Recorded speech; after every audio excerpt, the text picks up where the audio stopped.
Assalamualaikum warahmatullahi wabarakatuh. Saya Mutia Yosiani. Pada kesempatan kali ini, kita akan membahas mengenai peristiwa-peristiwa sekitar proklamasi kemerdekaan Indonesia. Untuk mempersingkat waktu, mari kita mulai pembahasan yang pertama. Diawali dengan kekalahan Jepang dalam Perang Asia Timur Raya, puncaknya saat kota Hiroshima dan Nagasaki yang merupakan kota penting kawasan industri strategis di Jepang dibom oleh sekutu pada 6 dan 9 Agustus 1945. Hal ini menyebabkan Jepang harus menyerah pada sekutu. Sebenarnya, pada 7 September 1944, Perdana Menteri Jepang Kunaiki Koiso telah menjanjikan kemerdekaan untuk Indonesia. Oleh sebab itu, Jepang membentuk lembaga untuk mempersiapkan kemerdekaan Indonesia yang kita kenal sebagai BPUPKI, yang nantinya berganti nama menjadi PPKI. Setelah Nagasaki ikut dibom oleh sekutu, akhirnya Jepang menyerah secara resmi pada 15 Agustus 1945.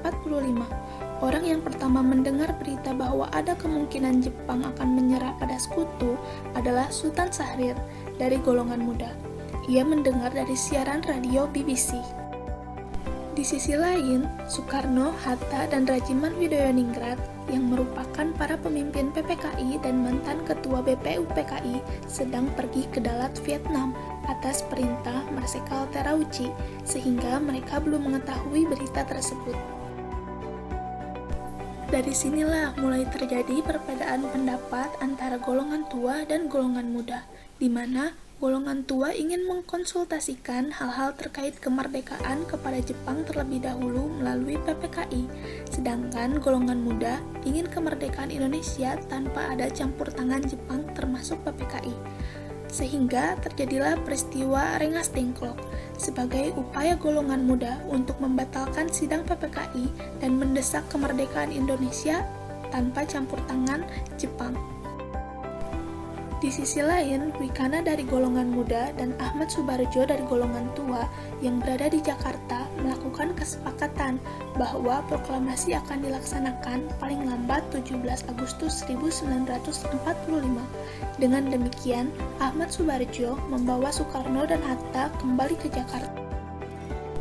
Malam harinya, perumusan naskah proklamasi dilakukan di ruang tengah rumah Laksamana Muda Maeda dengan Soekarno yang menuliskan naskah proklamasi, sementara Hatta dan Ahmad Subarjo menyumbangkan ide secara lisan.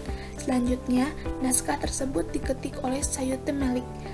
Setelah diputuskan bersama, naskah proklamasi ditandatangani oleh Soekarno dan Hatta atas nama bangsa Indonesia. Awalnya, proklamasi akan dilaksanakan di lapangan Ikada, Jakarta.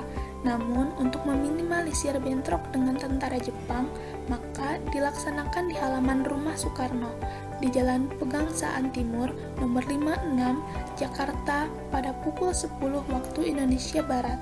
Setelah pembacaan teks proklamasi, selanjutnya dikibarkanlah bendera merah putih oleh Suhud dan Latif, dengan semua hadirin menyanyikan lagu Indonesia Raya.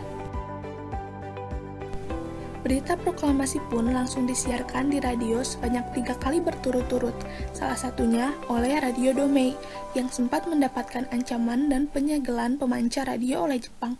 Namun, hal tersebut tidak dihiraukan. Berita kemerdekaan Indonesia terus dikumandangkan melalui siaran radio, surat kabar, pamflet, serta coretan-coretan di gerbong kereta api dan dinding-dinding kota, sehingga berita tersebut tersebar luas ke wilayah Indonesia dan luar negeri. Dari peristiwa-peristiwa ini, kita dapat melihat kegigihan dan tekad yang kuat para pejuang kemerdekaan Indonesia. Setelah mempelajari hal tersebut, saya harap sebagai penerus bangsa, kita harus bisa meneruskan semangat pantang menyerah dalam menimba ilmu. Sekian dan terima kasih.